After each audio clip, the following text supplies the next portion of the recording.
So my goal with the Boxhelper is definitely to keep it in a form that users can recognize and quickly get to where they need to whenever they press D. However, there are additional options that are needed for it in order to give it the proper experience that we want all users to experience. And so when it comes to this update, one of the new options that's added is the proportional auto proportions toggle that's now available for custom. So we see that that's now basically the shape modifier behavior of custom. As with Ngon, we see that we can toggle it into line. We could also toggle Ngon into lasso. So that's where automatic proportions comes in. We should make it change to something like auto custom, but really that's a talk for another day. Whenever it comes to box, you can just toggle it into line box. So line box and box is just a little lonely. It looks like custom actually got its counterpart before even box did. And then whenever it comes to circle, circle has the counterpart of line, but you could still change your circle type to be something like star or polygon, which allows for reverse bevel, but really there's no need for modifier unless you're crazy. And then the next one I want to talk about is recall dimension. So if we expand on collection, we have now an option for recall dimensions, which means that whenever you alt scroll, you will recall the shape at the same size that you extracted it in or have it stored in. So to show this in action, let's just perform a circle cut, since circle's the cut of the moment, and we just perform a couple of maneuvers. Press W, turn off wedge, Y to extract all of this. Let's adjust our auto smooth so it looks good. And now when we draw the shape, we're drawing it out at 1:1 because we have this option enabled.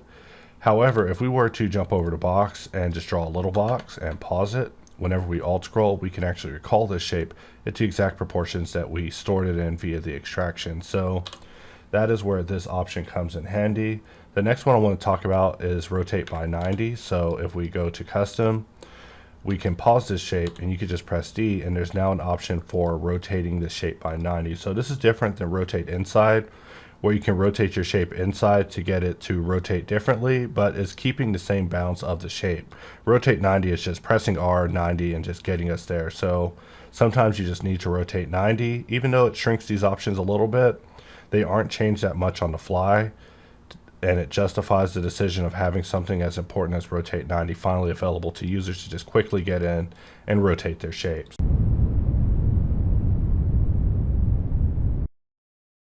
So for this round of Boxcutter, instead of normally dealing with things one by one as I typically do with these large lists of tasks, I instead handed off the entire cluster and basically explained that I need Custom Cutter to be at a completely different level as far as default behavior that reduces all the hotkeys while utilizing all the recently created systems at the best of their form in order to basically make the process more fluid.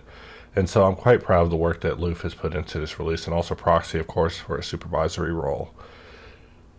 It can't be easy, I'm sure, working for me and dealing with the tasks as they come up in the order that they come up and how they sometimes go counter to even previous tasks done. But I feel that this work is definitely important for us to take Boxcutter forward to its best level, and that every shape I feel has a unique mode that is yet to be unlocked by us basically fulfilling the criteria for some very basic systems of general operation and then streamlining it into giving each tool a very unique experience catered towards the goal at hand. But that's a talk for another day. But just wanted to wrap this video by saying that I hope everyone enjoys these custom improvements while I kind of downplayed them in a video. This is a pretty major step forward for Boxcutter.